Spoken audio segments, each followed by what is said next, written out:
네, 오늘은 이제 두 번째 주제는 학문 괄약근 무력증입니다. 학문 괄약근이라는 것은 학문을 오므리고 펴는 작용을 한 근육입니다. 주름이 져 있으면서 조절 능력이 있지요. 제가 선도를 할 때, 지산선법을 할 때 학문 조이는 방법을 동시에 한다 말씀드린 바 있습니다. 이것을 괴겔운동 또는 해겔운동이라고 하는데 사실은 이것은 상당히 중요한 운동이 되겠습니다. 학문이라는 것은 전신의 건강 상태와 연관이 있습니다. 학문의 힘이 없어지면 전신의 건강 상태가 없어집니다. 우리가 사람이 실신했을 때 또는 극단적인 일이 벌어졌을 때 학문의 상태를 보고 판단을 하는 경우도 많이 있습니다. 학문이라는 것은 한의학적으로 볼 때 24저루와 연관됩니다. 그래서 학문을 조이는 힘 가지고, 학문의 힘 가지고 살아간다고 해도 과언이 아닐 정도입니다. 그런데 그 학문 괄약근이 무력해졌어요. 학문의 괄약근이 정상적으로 작용해야 방구가 나올 때 나오고 그렇지 않을 때는 안 나와야 되는데 시도 때도 없이 방구가 나와요.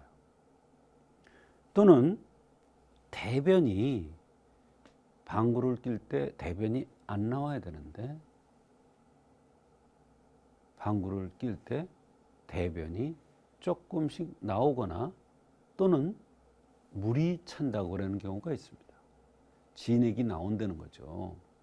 이것은 굉장히 큰 병입니다. 사실 수술하기도 그렇고 정말로 그거를 겪어보지 않은 사람은 알 수가 없을 정도로 고통스러운 겁니다. 학문에서 자꾸 냄새가 나는데요. 어떻게 할 겁니까? 학문에서 조금 진액이 새는데요. 어떻게 할 겁니까? 학문이 괄약근이 무력해서 나타나는 증상이 되겠습니다. 우리가 참을 수 있을 때 참아야 되고 참을 수 있어야 되는데 참을 수 없다. 보통 곤란한 일이 아닙니다. 그래서 어르신들이 점잖은 자리에 가서 내가 방구를 끼려고 그러지 않는데도 방구가 나와서 얼굴이 빨개지는 경우를 봤습니다. 그것이 바로 학문 괄약근이 무력해서 나타나는 현상입니다. 어떤 사람은 한 50m, 100m만 걸으면 대변이 나온대요. 나오는지도 모르고 나온대요. 그거는 학문 괄약근이 무력해서 그래요. 이럴 경우에 한의학에서는 어떻게 어떤 관점에서 접근해서 치료하는지 그런 거에 대한 얘기가 되겠습니다. 학문 괄약근이라는 것은 학문을 조이고 펴는, 오그리고 펴는 작용을 하는 근육입니다. 제대로 건강한 사람은 학문을 오므리면 손을 아무리 넣으려고 해도 손이 들어가지가 않습니다. 근데 힘이 없는 사람은 들어갑니다. 그러나 학문이 오므리는 힘이 있어야 남자가 발기가 되는 겁니다. 학문에 힘이 없고 방구가 저절로 나오고 학문에서 뭐가 새면 바로 남자의 근본이 약해져서 고민을 하는 경우가 많이 있습니다. 항문 괄약근은 특징적으로 이렇게 주름이 져 있어요. 주름이. 예. 매끈하게 되어 있는 게 아니라 주름이 져 있어요. 항문 괄약근 무력증이라는 것은 항문의 괄약근이 정상적으로 작용해서 방귀가 나와도 대변이 나오지 않고 대변은 어느 정도 참을 수 있어야 하는데 참을 수가 없는 현상이 벌어지는 것은 바로 항문 괄약근의 무력증의 증상 중에 하나가 되겠습니다. 항문 괄약근 무력증은 첫째가 원기 부족입니다.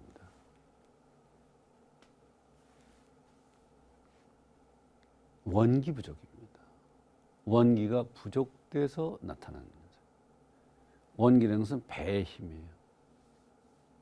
배의 힘이 없으면 항문의 힘도 없었죠. 배의 힘이 좋은 사람은 항문의 힘도 좋아요.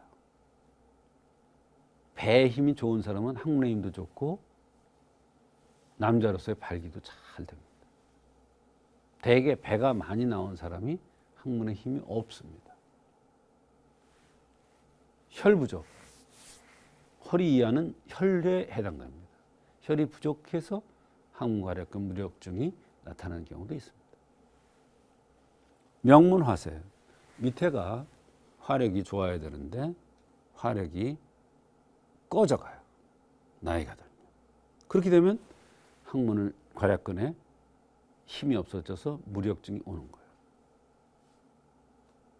그러면 소화도 안 되고 소변도 자주 보고 허리도 아프고 방구 끼면 진액이 나오거나 대변이 약간씩 나올 수도 있습니다. 신정이 부족해서 오는 경우도 있습니다. 간신이 허약해서 오는 경우도 있습니다. 간신이 허약하다는 것은 하관이 쪽 빠진 형태를 얘기합니다. 그래서 항문 괄약근 무력증에 동반되는 증상은 대변을 참지 못하고 조금씩 대변이 나오는 거예요.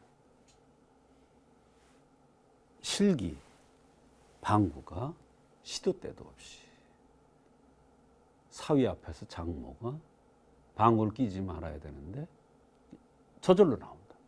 얼굴이 펄개져. 만성 피로, 정력 감퇴. 이렇게 원기가 부족해서 항문에 힘이 없으면 정신적으로 상당히 불안해하는 이런 증상들이 나타날 수가 있습니다. 이와 같은 증상뿐만 아니라 여러 가지 증상들이 있어요.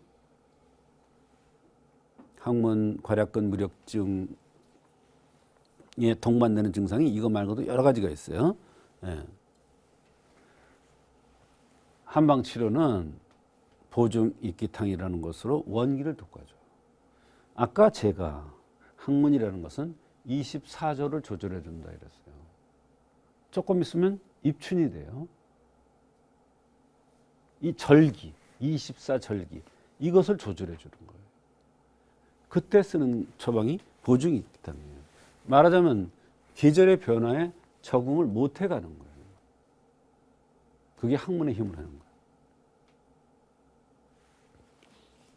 이공산 이거는 방구를 끼는데 대변이 조금씩 새는 거예요.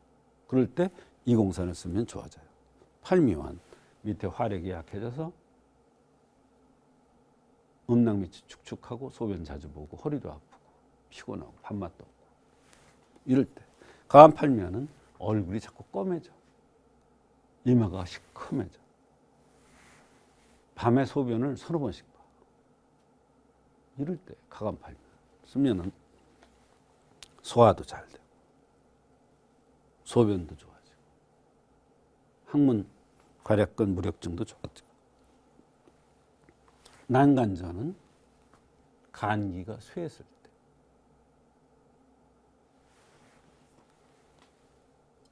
이와 같이 항문 괄약근이 무력할 때는 한의학적으로는 그 원인에 따라 치료법이 다 달라요. 그러니까 항문병이잖아요. 이거를 예방하기 위해서는 저녁 식사를 과식하지 않는 것이 가장 중요합니다.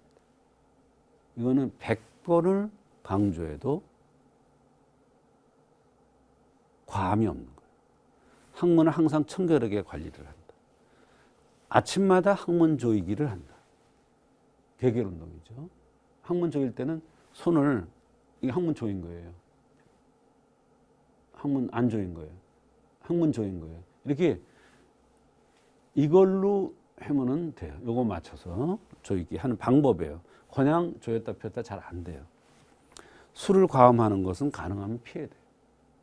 술을 과음하면 항문 쪽으로 가장 먼저 병이 와요. 과음 후 성생활은 정말 피해야 됩니다. 제일 나쁜 거예요. 스트레스는 그때그때 운동 등으로 풀어준다. 스트레스가 항문과 연관이 있다는 거예요.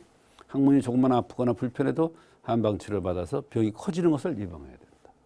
변비나 설사가 있으면 즉시 해결해 줘서 항문병이 생기지 않도록 해야 된다.